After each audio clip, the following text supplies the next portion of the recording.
चौधरी रणधीर सिंह धीरा धीरा धीरा के नाम से मशहूर है XMLA, हमारे साथी नरेश शैलवाल जी पूर्व विधायक, हमारे बहुत ही वरिष्ठ पूर्व विधायक चौधरी लहरी सिंह जी, हमारे सुखबीर सिंह डूडी चेयरमैन साहब, हमारे शहरावत जी जो खाप पंचायत के प्रधान हैं, हमारे राजेश शौकम जी, राजरूप शौकम जी, दलवीर लाल जी, हमारे मुकेश गर्ग जी, हमारे पीछे हमारे साथी बैठे हैं चंद्रभान जी और दूसरे अनिल मान और मेरे सभी साथीगण। मैं सबसे पहले आप सबका स्वागत करता हूं। आपकी प्रेस कॉन्फ्रेंस आज मैं पहली बार मैं बरवाला में आया हूं।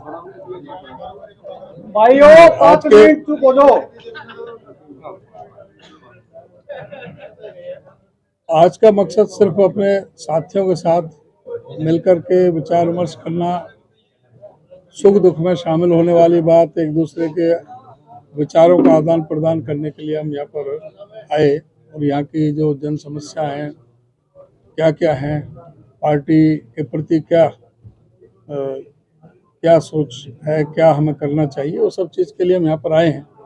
और आज की जो वर्तमान परिस्थितियाँ हैं प्रदेश की, उनके बारे में आपको हम शेयर करने के लिए प्रेस के सामने भी हैं कि आज जो प्रदेश में हालात जो चल रहे हैं, बेरोजगारी में आज हमारा प्रदेश पूरे भारतवर्ष में नंबर 1 पर चल रहा है। उसका कारण क्या है? ये सरकार क्यों सोई हुई है? आज पूरी तरह से कानून व्यवस्था क्यों ठप है? आज क्या कारण है जो खनन माफिया इस तरह से हावी हैं? कहीं शराब के घोटाले हो रहे हैं, कहीं चावल के घोटाले हो रहे हैं, कहीं धान घोटाले हो रहे हैं, नौकरियों की नीलामी लग रही है। जो पर्ची खर्ची की बात करते थे, आज इनके विधायकों पर सीधा कई लाख रुपए लेने का रिश्वत के आरोप लग रहे हैं। यहाँ भी आपके पड़ोस में फतेहाबाद के विधायक जो दूड़ाराम जी हैं, उस पर भी 85 लाख रुपए का आरोप, उन्हीं के ड्राइवर ने जो आत्महत्या करने की कोशिश की और उनका जो पीए था। वो तो ये है कि जो उजागर हो रहे हैं, जो उजागर नहीं हो रहे उनका तो पता ही नहीं है कि भाई कितना पैसा है। इसी तरह से धर्मवीर गोलन और उसके बेटे पर जो आरोप लगे, इनके जो स्टाफ सिलेक्शन कमीशन के चेयरमैन और उनके बेटे पर आरोप लगे, सारा जो पब्लिक सर्विस कमीशन है वहाँ पर करोड़ों रुपया के साथ में, रिश्वत के साथ में जो इनके अधिकारी जो पकड़े गए, उन सब की तरफ से सरकार ने आंख मूंद रखी, किसी पर कोई कार्रवाई नहीं हुई। तो ये सारी चीज हम चाहते हैं कि प्रेस के माध्यम से भी लोगों के पास पहुंचे। आज जो शिक्षा व्यवस्था का इस सरकार ने पूरी तरह से बंटाधार कर दिया है। अभी 1 साल के अंदर पिछले महीने 105 स्कूल बंद किए। इस 1 साल के अंदर अभी तक ये 191 स्कूल बंद कर चुके हैं और 8 साल में 498 स्कूल ये मर्ज कर चुके हैं। 26,000 टीचरों के पद इन्होंने खत्म कर दिए हैं। आज कोई भी स्कूल में टीचर नहीं है। इंफ्रास्ट्रक्चर पूरी तरह से इनका खत्म हो गया है। बच्चे स्कूल में जो गरीब आदमी है, उनको कहीं भी ना तो उनको बैठने की जगह है, ना उनको टीचर पढ़ाने वाला है। जगह जगह धरने चल रहे हैं, स्कूलों के ताले लगाए जा रहे हैं। तो इस तरह से जो शिक्षा व्यवस्था का जो इन्होंने बुरा हाल किया है, वो बहुत ही दयनीय स्थिति में पहुंचा दिया है। स्कूल के साथ साथ कॉलेज भी किसी भी कॉलेज में लेक्चरर नहीं है। किसी भी कॉलेज में, सारे हरियाणा प्रदेश में जो फुल फ्लैश्ड प्रिंसिपल है केवल 7 है। उन्हीं कॉलेजों में प्रिंसिपल तक भी इस सरकार में नहीं है। लेक्चरर किसी कॉलेज में नहीं है। एवरेज ऐसे कि मुझे नहीं पता यहाँ के बारे में क्या है, लेकिन मेरा अपना होटल में कॉलेज है, गवर्नमेंट कॉलेज, 28 लेक्चरर की पोस्ट है जिसमें से 24 खाली है। यही स्थिति सारे हरियाणा में है। जहां हम कॉलेज में बात करते हैं, कोई वैसे डीसी रेट पर या वैसे कोई कॉन्ट्रैक्ट पर लेकर के, ठेके पर लेकर के कुछ वो लेक्चर लगाए जाते हैं। तो पूरी तरह से जो शिक्षण व्यवस्था को इन्होंने ध्वस्त कर दिया है, प्रदेश को पूरी तरह से कर्ज में फंसा दिया है। जो 2014 में इनकी सत्ता में आने से पहले प्रदेश पर कर्जा 72,000 करोड़ का था, जो आज 3.25 लाख करोड़ रुपए का कर्जा हो चुका है। उस समय जो कर्जा हुआ था, उस समय 4-4 बिजली के कारखाने लगे थे, मेट्रो आई थी, रेल की लाइन बिछी थी, यूनिवर्सिटियां बनी थी गवर्नमेंट की, मेडिकल कॉलेज बने थे। इन्होंने कहीं भी 1 इंच भी कोई मेट्रो नहीं बनी, 1 इंच भी कोई रेलवे लाइन की नहीं हुई, 1 यूनिट इन्होंने कोई बिजली पैदा नहीं करी, 1 गवर्नमेंट की यूनिवर्सिटी नहीं बनी, 1 गवर्नमेंट का कोई मेडिकल कॉलेज नहीं बना। तो पूरी तरह से सारा जो है भ्रष्टाचार की भेंट चल रहा है। सिर्फ नफरत की राजनीति यहाँ पर चल रही है। तो इन सारे मुद्दों को हम चाहते हैं कि प्रेस के जरिए भी ये लोगों के पास पहुंचे। ठीक है, आपके पास सीमित साधन है, लेकिन जो ये प्रेस एक आईना होता है लोकतंत्र में, जिसके बारे में सबको पता लगे। अभी का नया मसला, प्रधानमंत्री जी अफ्रीका से 8 चीते लेकर के आए अपने जन्मदिन पर छोड़ने के लिए।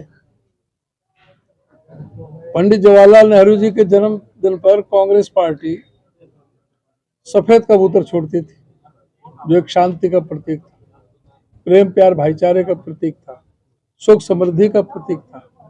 लेकिन जैसी इनकी प्रवृत्ति है, हिंसक प्रवृत्ति है, जो नफरत की राजनीति है, जिस तरह से सांप्रदायिक और सद्भाव को बिगाड़ने की राजनीति करते रहे, जाति धर्म मजहब के नाम से बांटते रहे, वही प्रवृत्ति इनकी है कि वो हिंसक पशु को उसको लेकर आए और उसके शिकार के लिए, उनके लिए भरण पोषण के लिए 181 चीतल अभी गए, हिरण,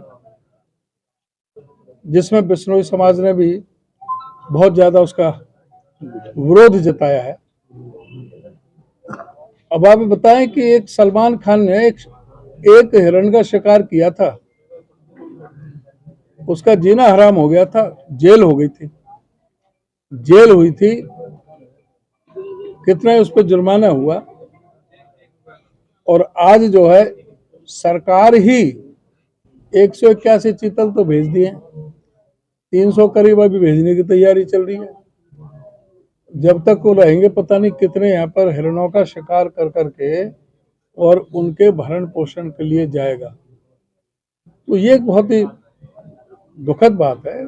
ठीक है, वन संरक्षण के नाम से जो संस्था है वो भी चुप बैठी है। कभी आपने छोड़े हैं, वहां से आप चीते लेकर के आए हो, तो जंगल में आप शिकार करेगा, जहाँ पे है जंगल में अपने आप देखेगा।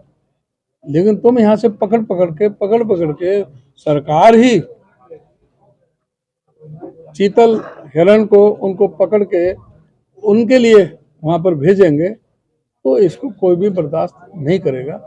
बिश्नोई समाज का विरोध नहीं है, बल्कि सभी समाज उसका विरोध करते हैं और पूरे उस बिश्नोई समाज के साथ है जो इस आंदोलन को लेकर के चल रहे हैं।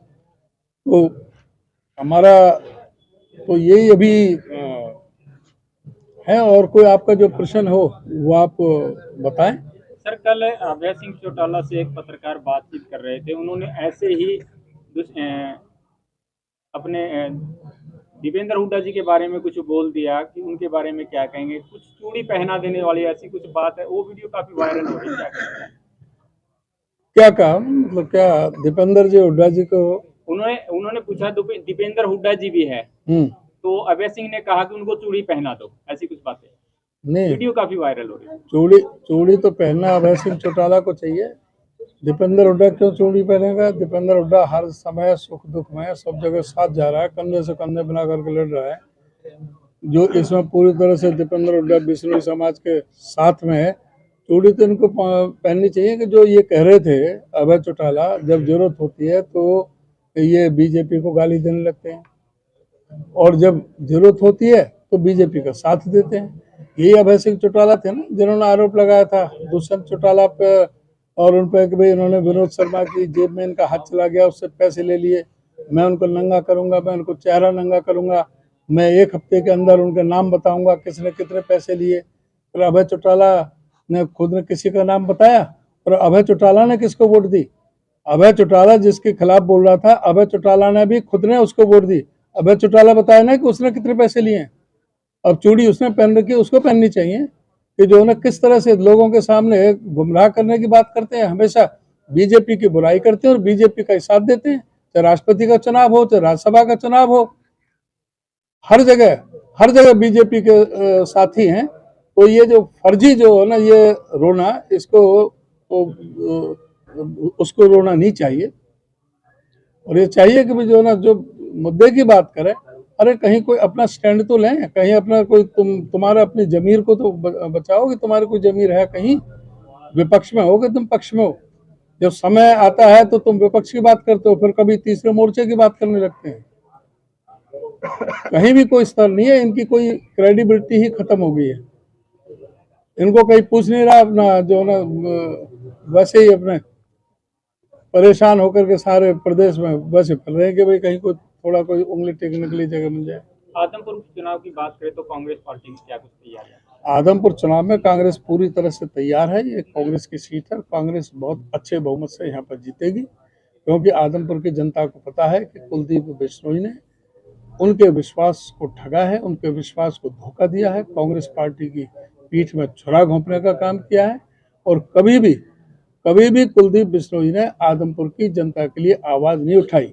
और की तो बात छोड़ो, जब ये मेंबर पार्लियामेंट थे तो इन्होंने कभी जो है ना या एमएलए के इन्होंने एक नया पैसा भी कहीं कोई ग्रांट भी अपने विधानसभा के हल्के में नहीं दी। इनको तो लोगों से बदबू आती है। ये दिल्ली में बैठे रहते हैं, 6 महीने विदेश में रहते हैं, 6 महीने दिल्ली में रहते हैं, एरिस्टोक्रेट आदमी है।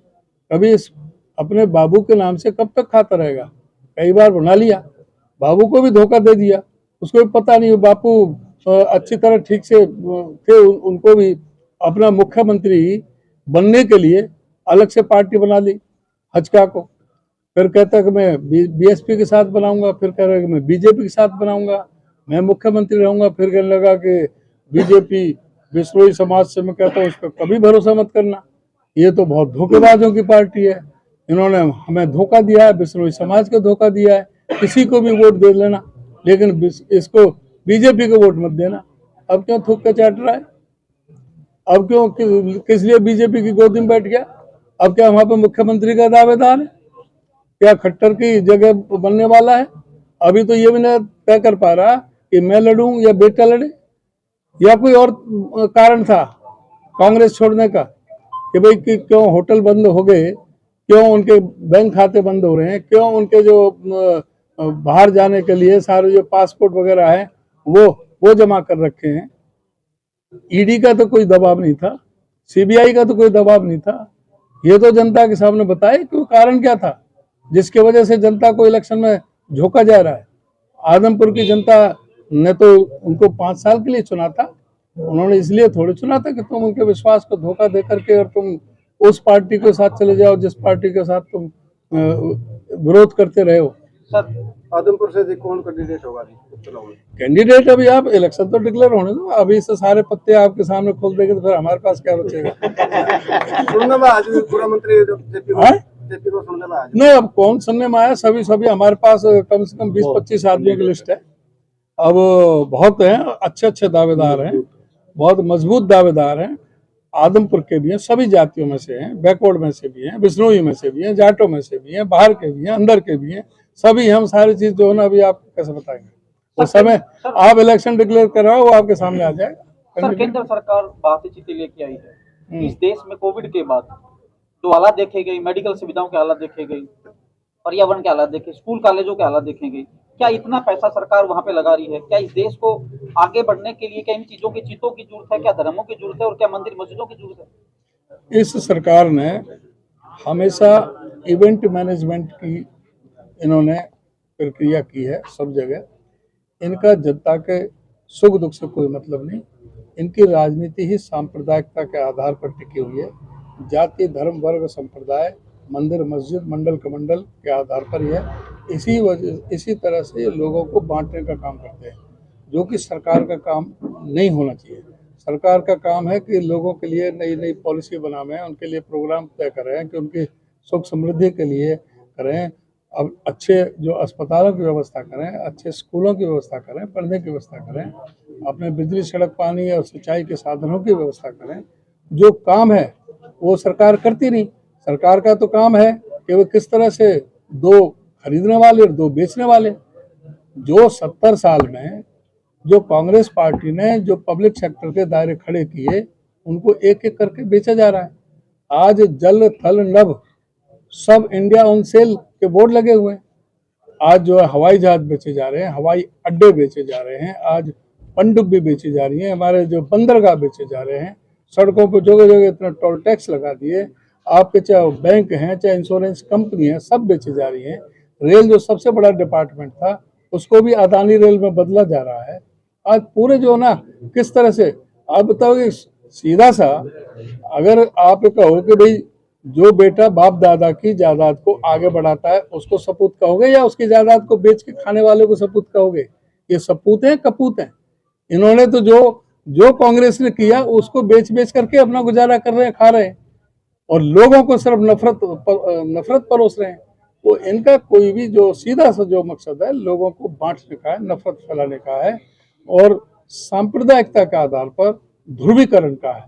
अब आपने कहा कि अस्पताल में कोविड का कितना, इनको शर्म भी नहीं आई। इन्होंने कहा कि हम 4.5 लाख आदमी मरे हैं, 4.5 लाख आदमी मरा है, और जबकि जो वर्ल्ड हेल्थ ऑर्गेनाइजेशन WHO ने कहा 4.5 लाख नहीं, 47.5 लाख आदमी मरा है। इनको बहती हुई लाश भी नजर नहीं है।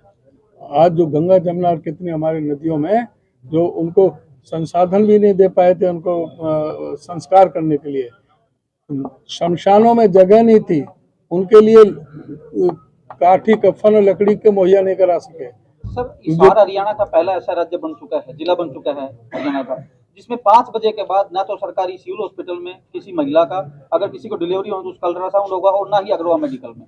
5 बजे के बाद अगर किसी को इमरजेंसी है तो ना तो अग्रवा मेडिकल में और ना ही सार हॉस्पिटल में, जो 1975 से पहले का बना हुआ है। सरकार ने ऐसी स्थितियां खड़ी कर दी, स्वास्थ्य के बड़े बड़े दावे करती है। इस बारे में क्या कहना चाहते हैं साहब? मैं इसी बात को कह रहा हूँ, आपने बीच में टोक दिया कि हर मोर्चे पर ये सरकार विफल हुई है। कोविड के टाइम पर भी अस्पताल की जो बात कर रहे हो, कहीं भी कोई आपको कहीं ऑक्सीजन, दवा, डॉक्टर कहीं कोई मिला? सारे अस्पतालों में त्राही त्राही मच गई। ऐसा कोई आदमी नहीं है जिसका कोई यार दोस्त या रिश्तेदार इस कोविड का शिकार ना हुआ हो। उसी तरह से आज अस्पतालों में चले जाओ, कहीं भी जो कोई लेडीज़ की डिलीवरी भी कराने का कोई साधन नहीं है, वहाँ पर डॉक्टर नहीं है, किसी तरह का वहाँ पर कोई व्यवस्था नहीं है। जो गरीब आदमियों के लिए ये अस्पताल और ये स्कूल हैं, स्कूलों में कौन पढ़ रहे हैं आजकल? सरकारी स्कूलों में गरीब आदमी। इन अस्पतालों में भी जो पैसे वाले हैं वो तो प्राइवेट अस्पतालों में चले जाते हैं, प्राइवेट स्कूलों में अपने बच्चे पढ़ा लेते हैं। लेकिन गरीब विरोधी ये सरकार है और गरीबों का बिल्कुल पूरी तरह से इन्होंने उनके विरोध में ये काम कर रही है। सब चीज़ पूरी तरह से इन्होंने बेचने पर लगे हुए हैं, और कोई काम जो है कर्जा में पूरी तरह से आज प्रदेश कर्जे में जकड़ दिया है, लेकिन कोई काम नहीं है विकास का, डेवलपमेंट के सारे काम ठप हैं। सर, 1.5 साल से ज्यादा का समय हो चुका है, पंचायती राज चुनाव की बात करें तो हो नहीं रहे, क्या कारण? इसका भी कारण यह है वही भ्रष्टाचार और बेईमानी। इनके जो सारे पावर जो है BDOs पर उन पर दे दी हैं, रखी हुई हैं। भाई जब अगर जो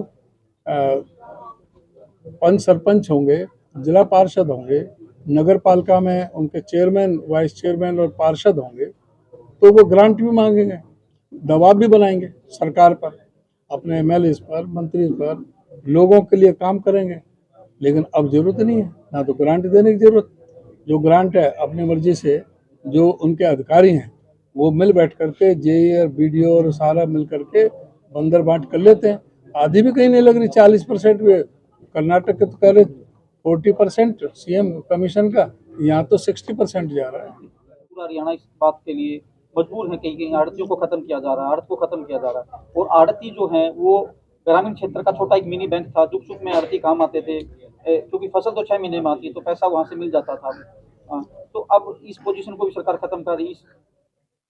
ये सरकार हर तरह से किसान को परेशान करने में लगे हुए है। कृषि कानून जिनका विरोध किसानों ने किया, 712 लोगों ने अपने प्राणों का बलिदान दिया, उनको भी अब इनडायरेक्ट रूप से ये लागू कर रहे हैं। ये मंडियों में से आड़तियों को ख़त्म करना चाहते हैं और साथ ही जो किसानों के लिए जो ई पोर्टल की इन्होंने जो व्यवस्था की है, जो उससे किसान पूरी तरह से दुखी है। और इन्होंने उस पर बैन लगा रखा, कैप लगा दिया कि भाई इतने से ज़्यादा आपका 25 क्विंटल से ज़्यादा धान पैदा नहीं कर सकते आप एक एकड़ में। आप बताइए कि धान तो 30 क्विंटल भी हो सकता है, 25 क्विंटल थोड़ी, लेकिन वो जो बाकी धान है वो कहाँ जाएगा। आज जो धान मंडियों में पड़ा हुआ है कोई खरीदने वाला नहीं है। 15 जून के बाद में धान की बिजाई शुरू होती है, 90 दिन चाहिए। 15 सितंबर से धान की परचेज शुरू हो जानी चाहिए थी। पूरे हरियाणा में एक दाना अभी तक खरीदा नहीं। अब ये कह रहे हैं कि हम पहले अक्टूबर से खरीदेंगे, जब तक काफ़ी किसानों का तो धान लुट पट जाएगा। आज जो धान है 400-500 रुपये क्विंटल नीचे बिक रहा है मंडियों के अंदर, और आड़ती ये हड़ताल पे है। तो पूरी तरह से आज किसान भी परेशान है और व्यापारी आड़ती परेशान है।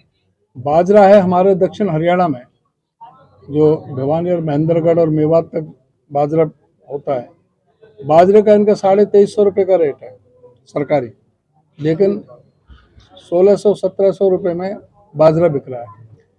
पिछले साल 2250 रुपये था रेट, 2250 में पिछली बार भी बाजरा 1600-1700 में।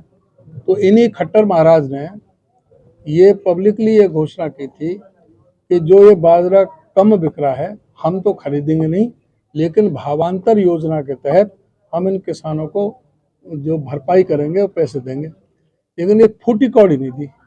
ये इतने झूठे लोगों की सरकार है कि इन्होंने एक फूटी कौड़ी किसान को नहीं दी, और अभी भी जो ना इस साल भी लुटाई हो रही है सभी की। तो ई पोर्टल पर पूरा बैन लगा रखा है कि भाई इतने से ज़्यादा तुम अपने किसान अपनी मेहनत करके खून पसीना एक करके लेबर अपना लगाता है।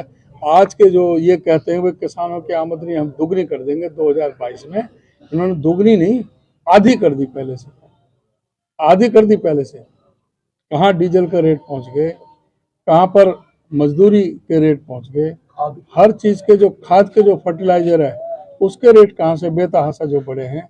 तो कीटनाशक दवाइयाँ हैं उनके पैसे बढ़े हैं, लागत बढ़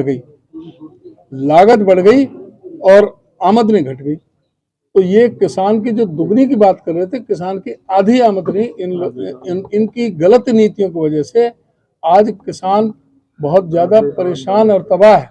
आज सबसे ज़्यादा किसान जो है अपनी आत्महत्या करने में लगे हुए हैं सारे देश में, सभी जगह। तो इनकी गलत नीतियों के कारण आज पूरी तरह से ये सरकार किसान विरोधी, दलित विरोधी, पिछड़ा विरोधी, हर आम आदमी की विरोधी है। अब आप बताएं कि वृद्धावस्था गरीब आदमियों का ये सम्मान पेंशन लागू हुई थी चौधरी देवीलाल जी के टाइम में, उसके बाद चौधरी भूपेंद्र सिंह हुड्डा ने और राज्य में बढ़ाया पैसा। उसके बाद इन्होंने कहा हम 5000 रुपये पेंशन देंगे सरकार बनते ही। वो 5000 तो अब तक हुई नहीं। दुष्यंत चौटाला से पूछना चाहिए कि 5000 जो पेंशन कही थी वो क्यों ना करी उस समय। इन्होंने सीधा 5.25 लाख बुजुर्गों की पेंशन एक कलम से काट दी।